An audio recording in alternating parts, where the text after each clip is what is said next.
epístola de Santiago.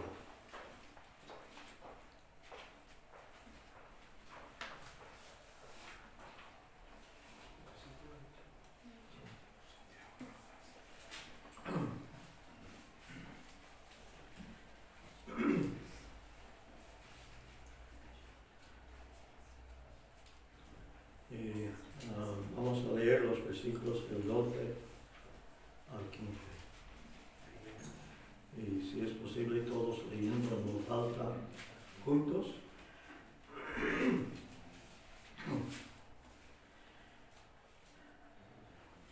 Bienaventurado el varón que soporta la tentación, porque cuando haya resistido la prueba, recibirá la corona de vida que Dios ha prometido a los que le aman. Cuando alguno es tentado, no diga que es tentado de parte de Dios, porque Dios no puede ser tentado por el mal, ni Él tienta a nadie, sino que cada uno es tentado cuando de su propia concupiscencia es atraído y seducido. Entonces la concupiscencia, después que ha concebido, da a luz el pecado, y el pecado, siendo consumado, da a luz la muerte. Padre amado, te damos gracias una vez más por tu palabra. Ahora pedimos que dirijas nuestros pensamientos hacia tu palabra y hacia lo que tú quieres decirnos a través de ella. Que estemos todos dispuestos a reaccionar de la manera que tú quieres. Que estemos prontos en dejarte hacer en nosotros los cambios necesarios para que nuestra vida, nuestro andar, refleje todavía más la imagen de tu Hijo Jesucristo, en cuyo nombre te lo pido todo. Amén. Bueno, ya llevamos varios meses en Santiago y es posible que llevemos varios años más antes de terminarlo. Hace algún tiempo tenía en mi lista de cosas que hacer antes de hacer una mudanza 3 cosas. Ahora tengo 4.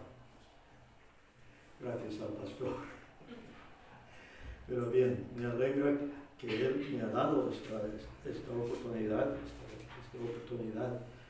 de compartir con vosotros de vez en cuando de su palabra, y espero que sirva en todos nosotros en los propósitos que Dios quiere, y no precisamente los míos, sino los suyos.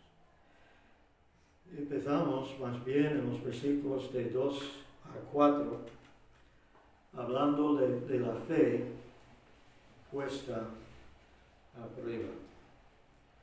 Ahora, Dios pone a prueba la fe de sus hijos con el fin de ayudarnos en el crecimiento, nuestro crecimiento espiritual.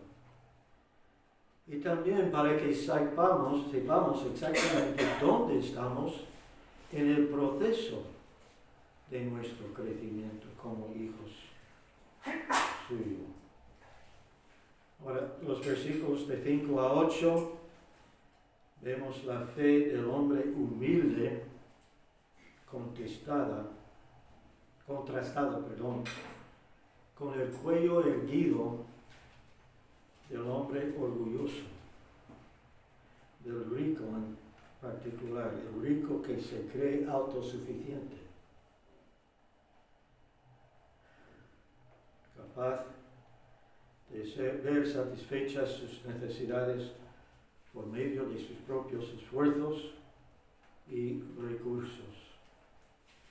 El primero, el humilde, recibe lo que más necesita, el perdón de sus pecados, mientras el segundo sigue bajo la condenación ganada por su actitud de acciones pecaminosas. Ahora, los los versículos que acabamos de leer, vemos lo que la fe puede hacer frente a la tentación. De hecho, es probable, más que probable, que pasemos 2 semanas hablando de este tema. La tentación es un enemigo constantemente presente y puede presentarse en una gran variedad de maneras. Pero antes de entrar en el texto en sí, voy a daros un par de definiciones para la palabra tentación. Creo que todos tenemos una idea de lo que es la tentación, pero quiero refrescar la memoria. Y como vimos en la escuela dominical, aprendemos mejor gracias a la repetición. Así que, igual que Pablo, no me avergüenzo repetir la misma cosa. ¿Okay? Si vamos al diccionario, al español, define la tentación de esta manera, y es una definición bastante buena.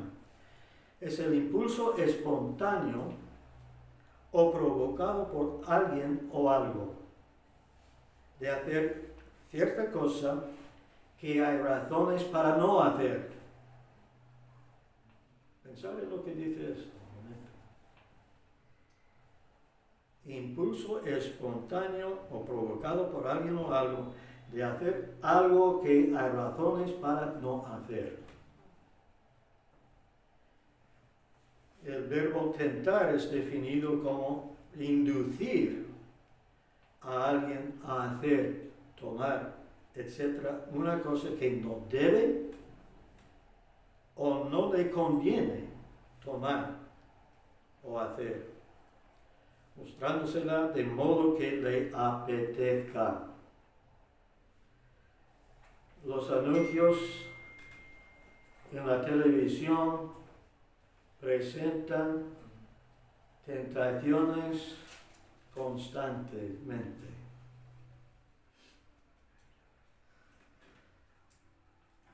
Y este último, hablando de mostrándosela de modo que le apetezca, es exactamente lo que hizo el diablo con Eva en el huerto de Edén. Vamos a Génesis, con vuestro permiso o sin vuestro permiso. A Génesis, el capítulo 3.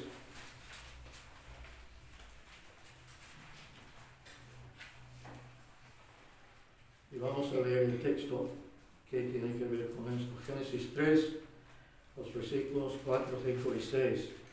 Entonces la serpiente dijo a la mujer: no moriréis, sino que sabe Dios que el día que comáis de él serán abiertos vuestros ojos y seréis como Dios, sabiendo el bien y el mal. Siempre que leo esta frase me pregunto, ¿por qué tenían que saber ellos algo sobre el mal? Pero es así como lo presentó el diablo. Y vio la mujer que el árbol era bueno para comer y que era agradable a los ojos y árbol codiciable para alcanzar la sabiduría, y tomó de su fruto y comió, y dio también a su marido, el cual comió así como ella. El diablo le presentó algo de manera que la mujer quisiera tomar algo que le había sido prohibido por Dios. Es también lo que ocurrió a David cuando se encontró en el lugar equivocado, en el momento equivocado, y vio algo que no debería haber visto. Vamos a 2 Samuel, el capítulo 11.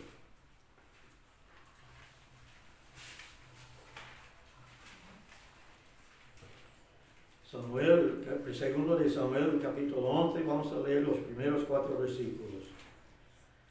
Aconteció al año siguiente, en el tiempo que salen los reyes a la guerra, que David envió a Joab y con él a sus siervos y a todo Israel, y destruyeron a los amonitas y sitiaron a Rabá, pero David se quedó en Jerusalén.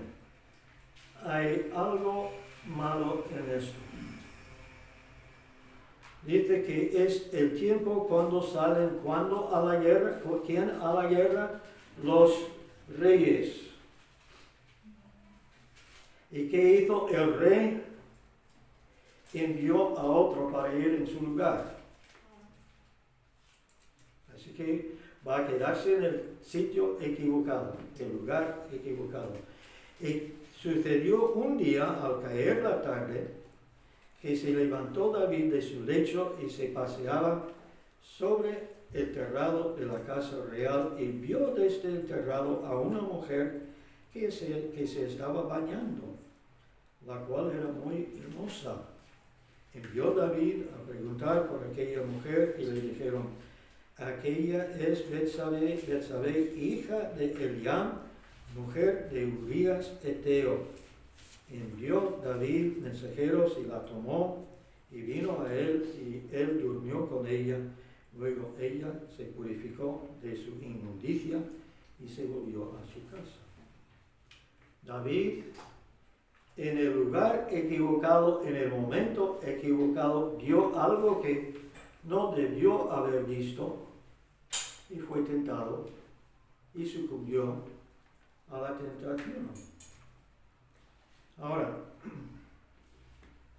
el vocablo griego es perasmos, o perasmos realmente, y tiene tres definiciones según Vine. Primero, una prueba con propósito, efecto beneficioso. Vemos un ejemplo de su uso así en el mismo Santiago, la misma epístola de Santiago, el capítulo 1 y el versículo 2. Hermanos míos, tened por sumo gozo cuando os halléis en diversas pruebas. Nota aquí que no está traducido el vocablo tentación, sino prueba. Y casi siempre que vemos el mismo vocablo traducido prueba, es con un propósito positivo. Pero si lo encontramos traducido tentación, en la gran mayoría de los casos, tiene un propósito conforme a otra definición para este mismo vocablo. De hecho, es la segunda acepción, una prueba con el propósito concreto de conducir a actuar mal.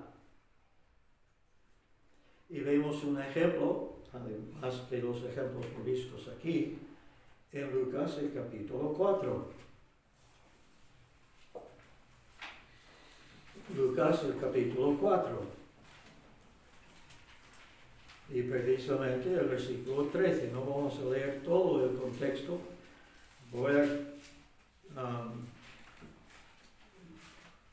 fijarme en nuestra vista más bien en el versículo 13. Y dice: y cuando el diablo hubo acabado toda tentación, se apartó de él por un tiempo. Ya el diablo le había presentado 3 pruebas al Señor.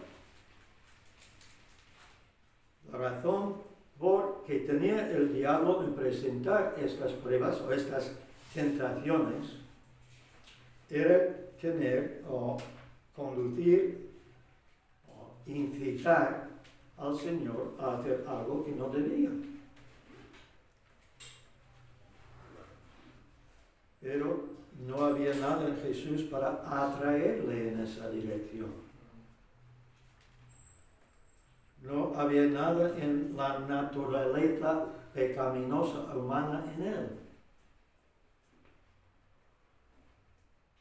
Por tanto, no sucumbió, no fue dirigido, no sucumbió, no cedió delante de las tentaciones presentadas por el diablo. La tercera acepción tiene que ver con el hombre y Dios, pero el hombre probando o tentando a Dios. Y eso vemos un ejemplo en Hebreos capítulo 3, en el versículo 8.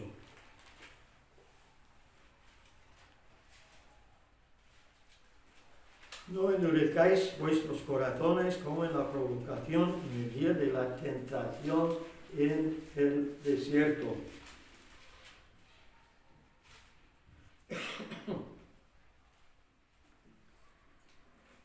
Esto bien puede referirse a lo archivado en Números, el capítulo 14, los versículos del 4 al 19. Cuando Dios propuso matarlos a todos los israelitas por su incredulidad.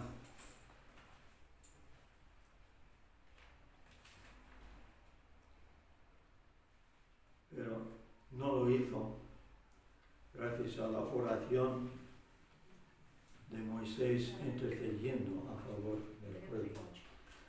El pueblo había tentado al Señor, a Dios, por su incredulidad.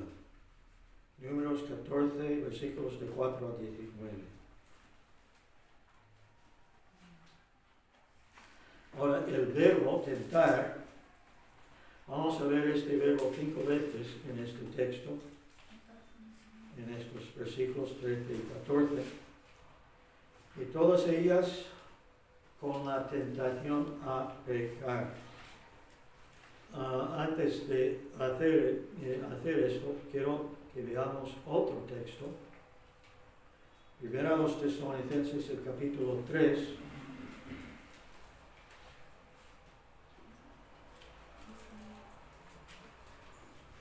El versículo 5.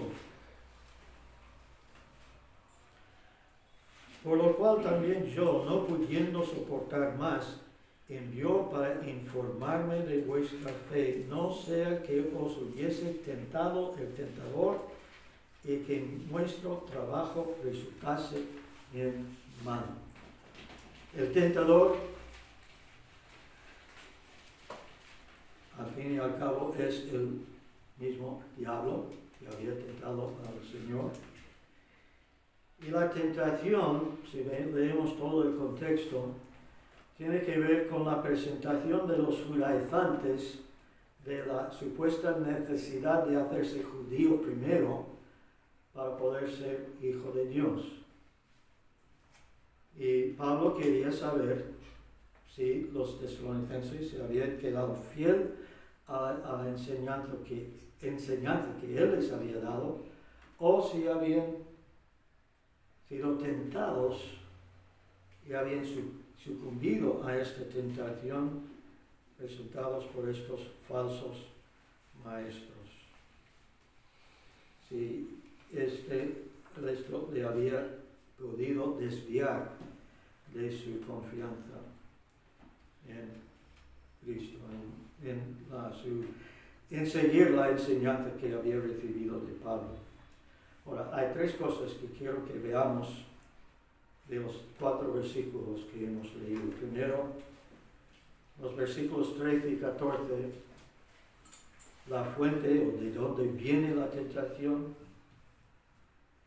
Versículo 15, el fruto producido en la vida por ceder a la tentación. Y el versículo 12, la recompensa obtenida por tener la victoria sobre la tentación. ¿De dónde viene o cuál es la fuente de la tentación?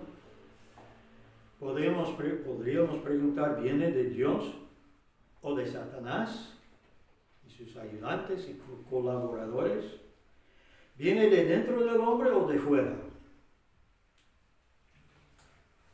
Bueno, ayuda en este sentido aquí en el mismo texto, ayudado por Jacobo, porque primero no tiene a Dios como fuente. Cuando alguno es tentado, no diga que es tentado de parte de Dios, porque Dios no puede ser tentado por el mal, ni Él tienta a nadie. Tentación.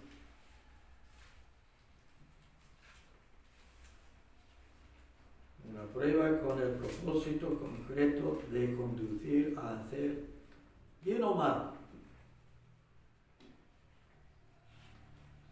Bien.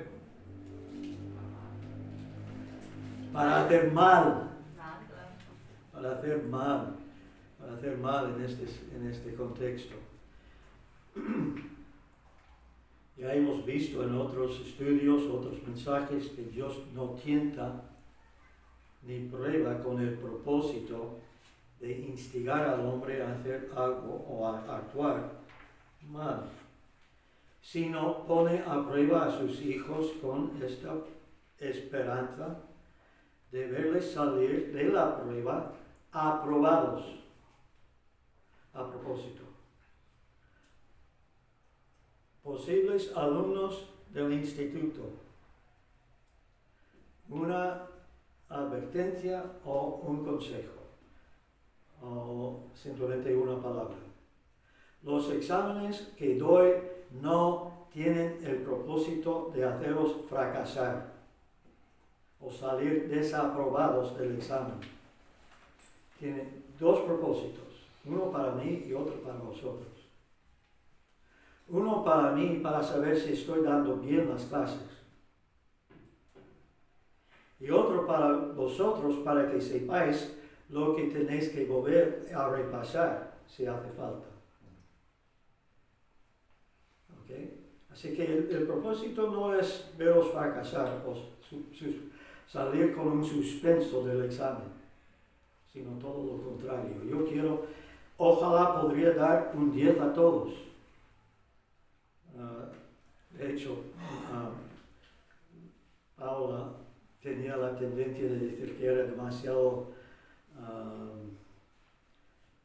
bueno con los alumnos, dando notas demasiado altas. Pero a mi punto de vista, yo simplemente estoy dando lo que habéis ganado. Así que ánimo a todos. El verbo tentar aparece 4 veces en el versículo 13. 3 de ellas traducido de alguna forma del verbo peirazo. La primera vez es tentado, es un participio presente pasivo. Alguien va a decir, ¿qué quiere decir esto? Si fuéramos a traducir más literalmente lo que está aquí, sería cuando alguno está siendo tentado. Está siendo tentado. La segunda frase se trata del verbo en la primera persona singular, presente, indicativo, activo. Una traducción más literal, no diga soy tentado por Dios, etc. ¿Okay? Tanto el participio con el verbo indican una acción continuada o incompleta por estar en el tiempo presente. Ahora, la tercera vez, la siguiente frase explica una de las razones por qué las tentaciones, porque Dios no puede ser tentado. Es decir, por qué las tentaciones no vienen de Dios.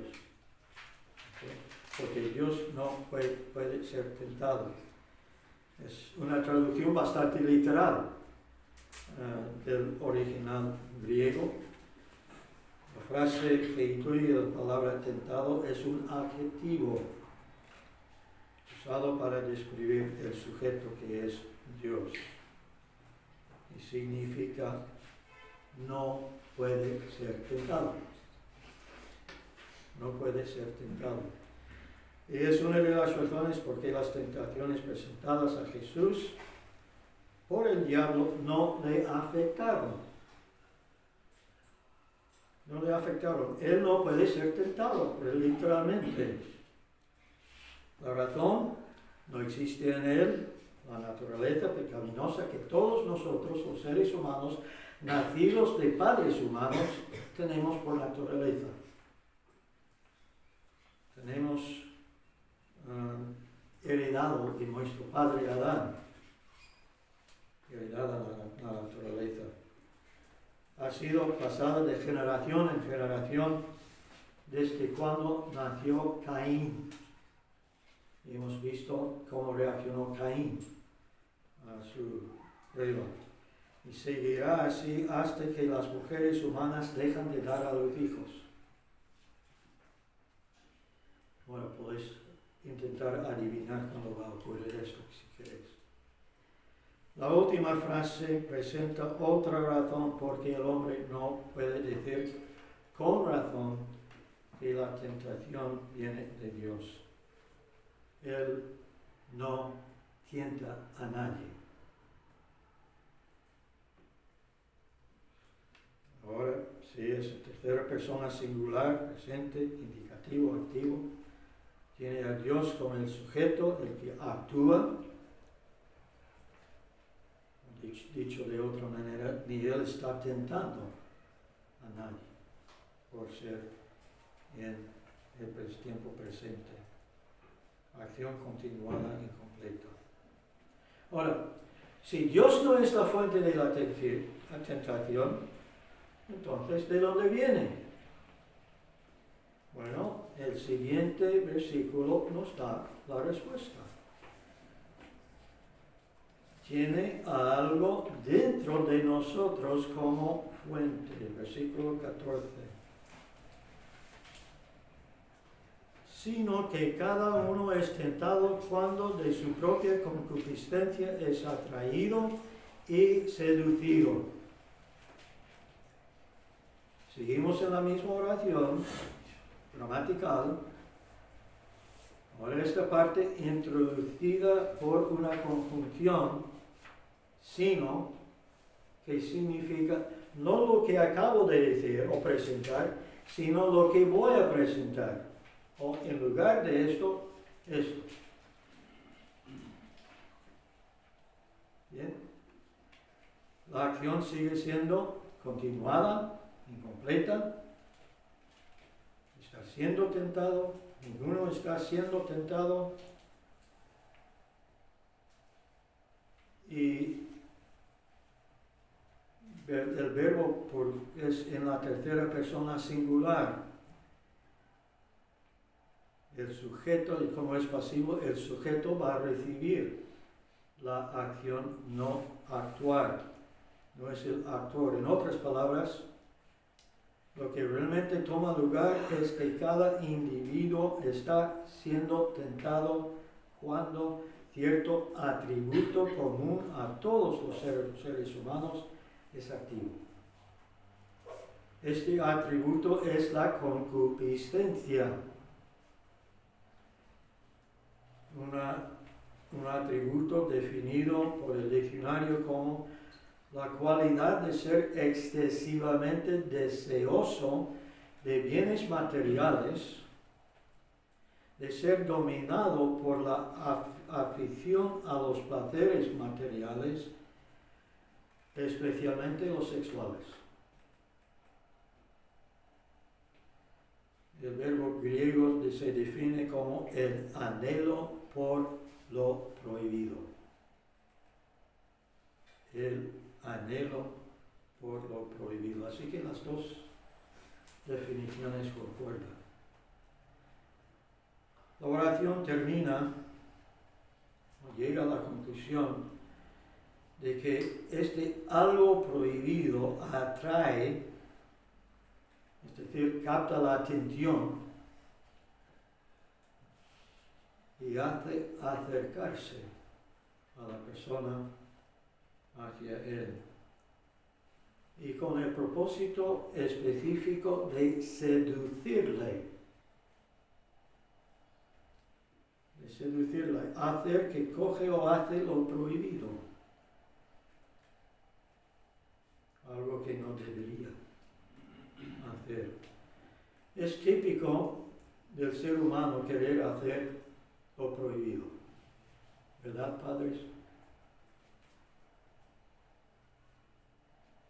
Y también abuelos.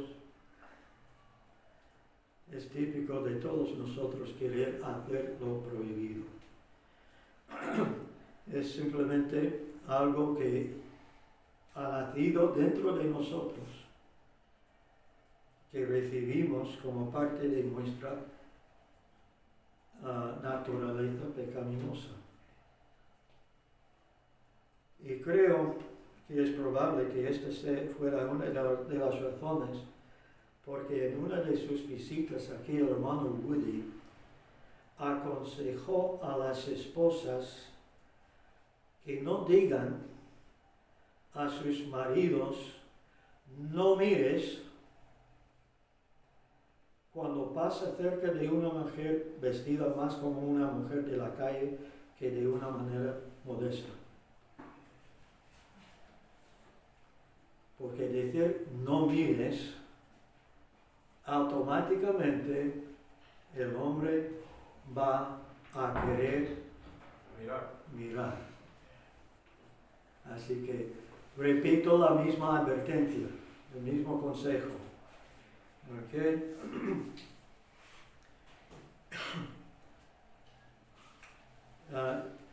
Esta naturaleza no es excusa o no excusa a nadie delante de Dios, sino nos condena, porque induce al quebrantamiento de la ley de Dios. Romanos, capítulo 3.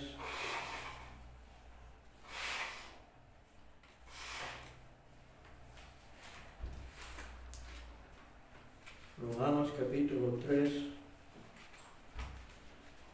Voy a empezar con la segunda parte del versículo 22. Que dice, porque no hay diferencia por cuanto todos pecaron. ¿Cuántos? Todos. ¿Y qué significa todos, Luke? Cada uno, ¿no? Cada uno sin excepción. Todos pecaron y están destituidos de la gloria de Dios. Todos. Todos. ¿Entendido? Todos pecaron. Todos pecamos.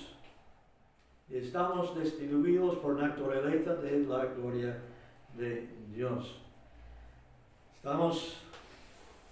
Tenemos esta naturaleza dentro de nosotros.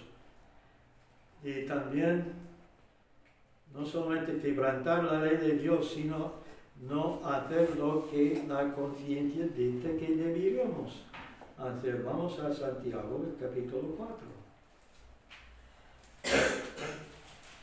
Nota que estamos dando descripciones de lo que es el pecado.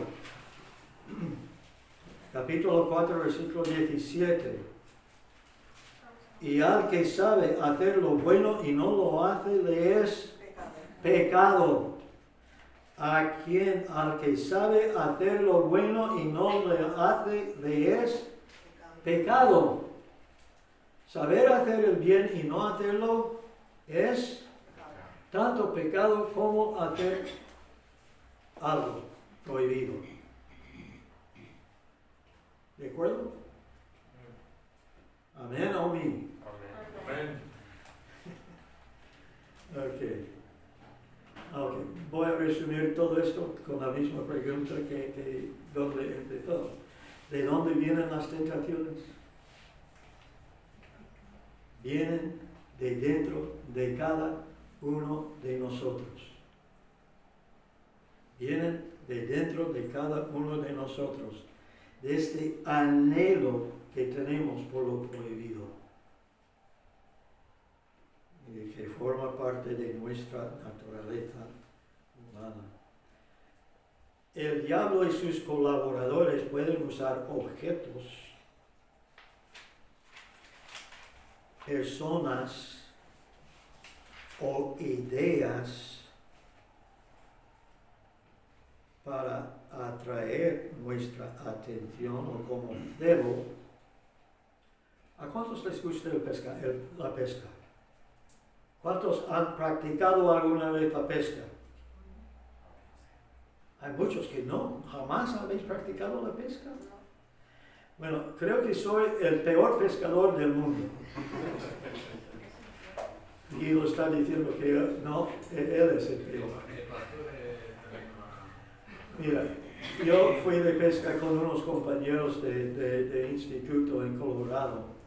Estuvimos ahí cerca de las montañas rocosas y subimos para pescar en uno de los ríos. Bueno, claro, el pescado, el pez que estuvimos buscando, que queríamos pescar, era la trucha de arco iris, rainbow trout. Todos mis compañeros cogieron truchas así, algunos así, otros así, yo así.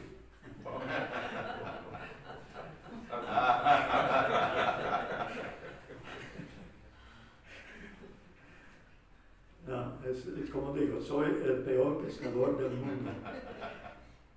Fuimos mi primera esposa y yo de pesca, ella pescaba mucho más que yo. Con el mismo cebo, en el mismo sitio, pero ella pescando mucho más que yo. Okay. El diablo puede usar todo esto como cebo para atraer la atención, pero este impulso viene dentro de nosotros. Este deseo viene desde dentro de cada uno de nosotros. Y por esta razón, nuestro enemigo humano principal no es el que está sentado a nuestro lado, ni otro ser humano que nosotros mismos. Muchas veces decimos que yo soy mi peor enemigo, y es verdad. Porque aunque soy hijo de Dios, todavía tengo algo de este viejo hombre morando en mí. Y no voy a estar exento de su presencia hasta el día de mi perfección, o en la muerte o en el arrebatamiento. Así que, ánimo, vosotros también.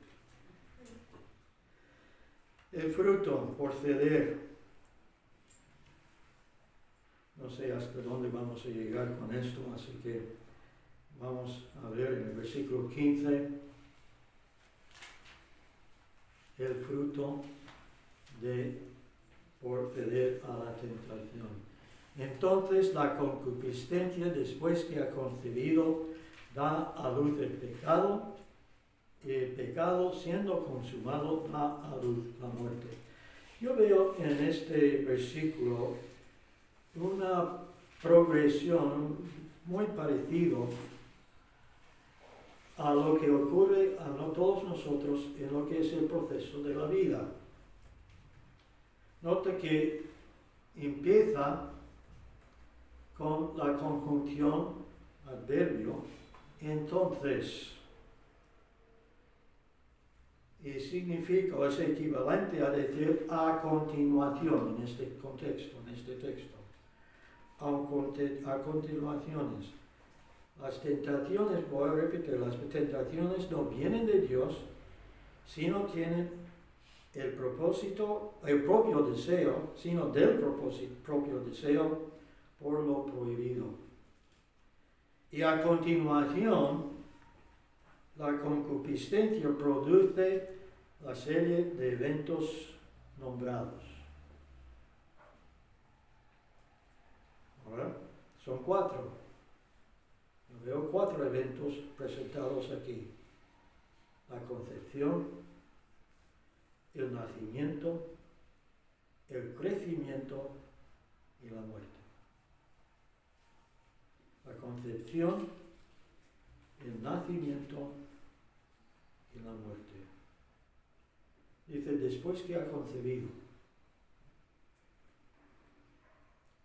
Ya al final del último versículo, del versículo 14, vimos que la concepción atrae y seduce. Atrae y seduce. En otras palabras, conduce a una relación que no es legítima, sino todo lo contrario. Ahora, voy a ser sincero con todos vosotros. El único lugar donde está legítima la seducción está dentro del matrimonio. El marido seduciendo a su esposa y viceversa. Es el único lugar donde es legítima.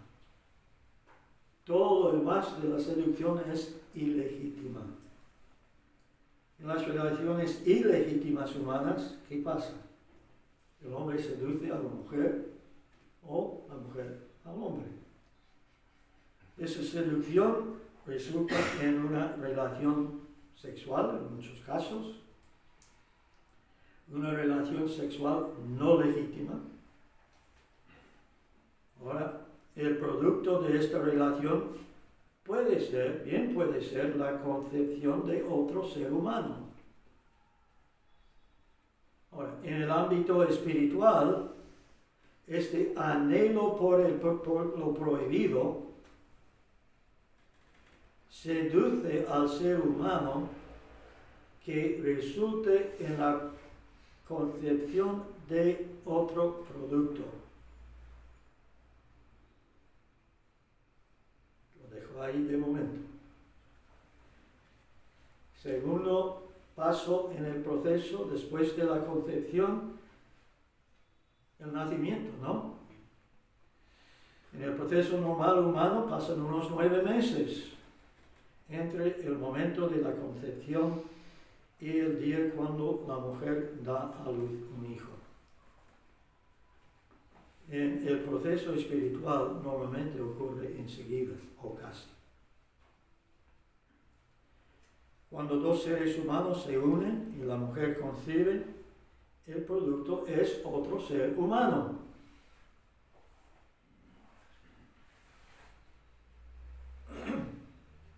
Pero en el ámbito espiritual, cuando la concepción seduce al ser humano y estos se unen, el fruto es otro. Vamos a Job, el capítulo 15.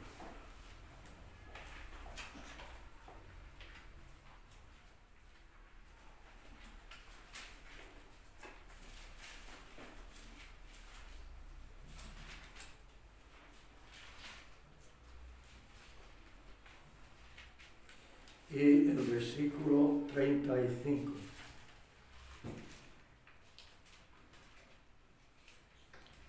Concibieron dolor, dieron a luz iniquidad, y en sus entrañas traman engaño. ¿Qué es el fruto de la concepción presentado aquí? El dolor que da a luz la iniquidad, que es otra palabra para el pecado. Que nace como resultado de la seducción llevada a cabo por la concupiscencia del pecado. Vamos a Isaías, el capítulo 59.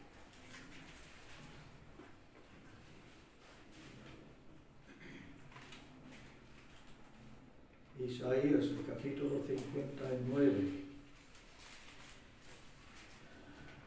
el versículo 4. No hay quien clame por la justicia, ni quien juzgue por la verdad. Confíen en vanidad y hablen vanidades, conciben maldades y dan a luz iniquidad otra vez. Conciben maldades, obras malas, pecados. Y otra vez dan a luz el pecado, la iniquidad.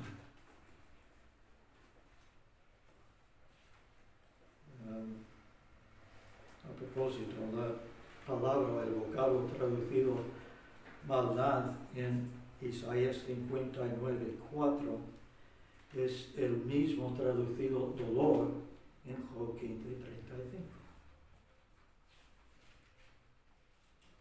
Y significa, según el libro de palabras teológicas del Antiguo Testamento, labor, fatiga, aflicción.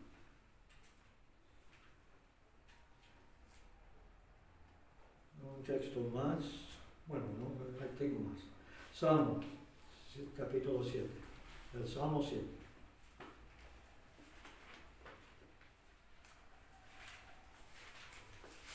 Salmo 7.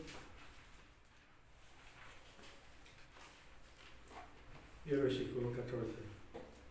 Y aquí el impío concibió maldad, se preñó de iniquidad y dio a luz engaño. Seguimos con este mismo pensamiento, el mismo hilo de pensamientos en estos tres textos, versículos. El vocablo traducido iniquidad aquí significa engaño o traición. Dos tipos específicos de pecado. Si estoy engañando a mi vecino en un negocio, ¿estoy haciendo bien o mal? Mal. Estoy pecando. Culpable de traición. La Biblia describe el pecado como no hacer lo bueno que se sabe hacer, que ahora no me recuerdo si lo hemos leído aquí o en la escuela dominical, capítulo 4, versículo 17. El que sabe hacer lo bueno y no lo hace le es pecado. ¿Lo hemos leído aquí? Sí. Ok, gracias. La memoria me es fatal. Me puedes preguntar lo que quieres de hace 30 años, pero 30 segundos, olvido. No hacer lo bueno que se sabe hacer, no hacer la voluntad de Dios. Lucas 12, 47. Lucas 12, 47. Aquel siervo que conociendo la voluntad de su Señor no se preparó ni hizo conforme a su voluntad, recibirá muchos azotes. De los que habían recibido los talentos, uno los guardó. No hizo lo que de su amo había deseado. Así que estuvo pecando contra su amo. Juan 9, versículo 41. Otro aspecto del pecado. Juan 9, versículo 41. Jesús les respondió: si fuerais ciegos no tendríais pecado, mas ahora porque decís vemos, vuestro pecado permanece. ¿Cuál era su pecado? De negar la verdad. Y cada vez que denegamos la verdad somos culpables del pecado. Romanos capítulo 1, versículo 32.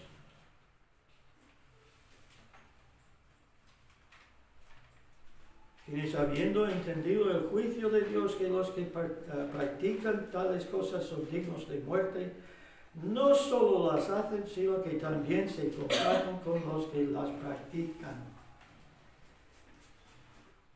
El pecador se complace en los pecados de otros y no solamente participa en sus pecados. Y en el capítulo 2, versículo 23, tú que te jactas de la ley, con infracción de la ley deshonras a Dios. Quebrantar la ley de Dios es pecado y podríamos seguir, creo que hasta la medianoche.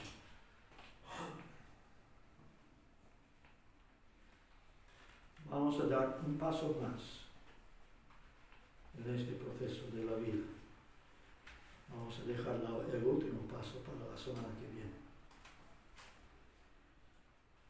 El tercer paso, primer paso, la concepción. Segundo, el nacimiento. Tercero, el crecimiento hasta la madurez. Una vez nacido, que llega a ver la luz del día, el Hijo, empieza este proceso que llamamos crecimiento y maduración. Crece físicamente y por lo menos esperamos mentalmente. En la última reunión de varones, un hombre, un hermano me hizo la pregunta: ¿cuándo tiene un hombre edad suficiente para casarse? No tenía en realidad nada que ver con el estudio, pero de todos modos le contesté diciendo cuando está bastante maduro como para asumir todas las responsabilidades involucradas en lo que es ser esposo, marido. Ahora, no todos llegamos a este estado de madurez al mismo ritmo. De hecho, algunos jamás llegan a este estado de madurez, por los años que tengan. Así que no se puede poner decir, desde ahora, cuando desde los 18, desde los 20 años ya, no. Cuando tienen la madurez suficiente para asumir las responsabilidades, cuando llega así de maduro. Cuando la persona no crece físicamente o mentalmente como sería normal, es señal de que hay algo mal o algo anda mal en esta persona. Tenía un vecino, los vecinos. Ella era la responsable del grupo que tenía como de jardinería en un club en el colegio. Y recuerdo la primera vez que visité su casa. En el salón había un chico, no sé cuántos años tenía, pero de pie tendría más o menos la misma estatura que tengo yo ahora. Sentado en una sábana, jugando con juguetes de un bebé. Por alguna razón, mentalmente, este niño no se había desarrollado como habría de esperar en situaciones normales. Ver esta situación de verdad me rompió el corazón, pero también me dio todavía más respeto para esta mujer, por el cuidado que estaba dando a su hijo en este estado, por lo menos creo que era su hijo.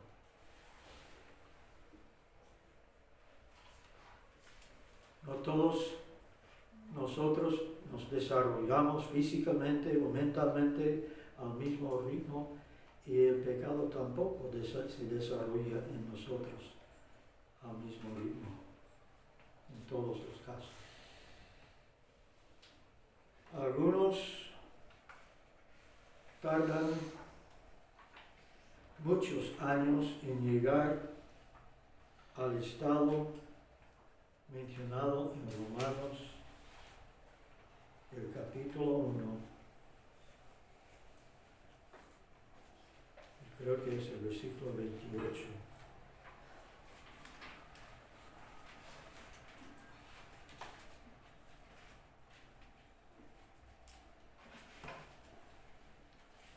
Y como ellos no aprobaron tener en cuenta a Dios, Dios los entregó a una mente reprobada para hacer cosas que no convienen. Todos nosotros cuando nacimos, tuvimos dentro de nosotros la posibilidad de llegar a un punto en nuestra relación con el pecado cuando Dios dice, basta. Ya no hay esperanza.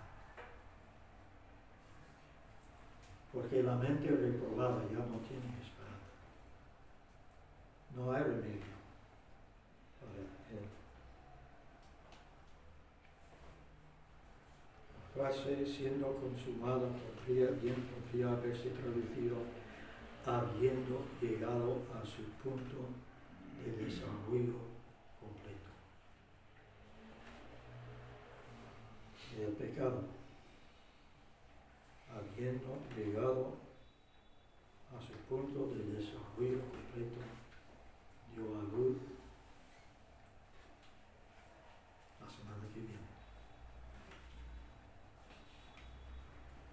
Tenemos todos, lo hemos tenido todos nosotros, dentro de nosotros, la posibilidad de llegar a un punto cuando Dios dice basta. Pero por la gracia de Dios, todos los aquí presentes por lo menos profesamos ser hijos de Dios. Haber llegado a un momento cuando Dios obró en nosotros, nos convenció de nuestro pecado, de que para nosotros sería imposible salvarnos nosotros mismos, pero que Él tenía la solución perfecta para nuestro problema, lo que teníamos. Y convencidos llegamos a ser hijos suyos. Damos gracias a Dios que ha nacido dentro de nosotros otro ser, un nuevo hombre, que lucha contra este viejo hombre constantemente. Y repito que lo mismo que dijo un predicador de color hace muchos años en una convocación de alumnos del instituto, cuando dijo que todos nosotros, para ilustrar lo que estoy diciendo, dijo, dentro de todos nosotros tenemos dos perros luchando constantemente. Uno blanco y el otro negro. Y todo bueno, uno bueno y el otro malo. Y el perro que recibe mejor alimento es el perro que va a ganar la lucha siempre. Ahora, depende de nosotros cómo alimentamos lo que tenemos dentro de nosotros. Podemos alimentarnos de manera que crece y se fortalece el nuevo hombre, o podemos seguir alimentándonos con lo que fortalece al viejo hombre. Seguimos siendo hijos de Dios igual. Pero las victorias sobre la tentación serán pocas si estamos alimentando al hombre equivocado. Padre amado, te damos gracias por todo lo que tú nos has dado, por la vida misma, pero sobre todo por la vida eterna que tenemos gracias a tu obra en nosotros. Y pido que todos salgamos aquí animados para anunciar las buenas nuevas de salvación a nuestros vecinos, para que ellos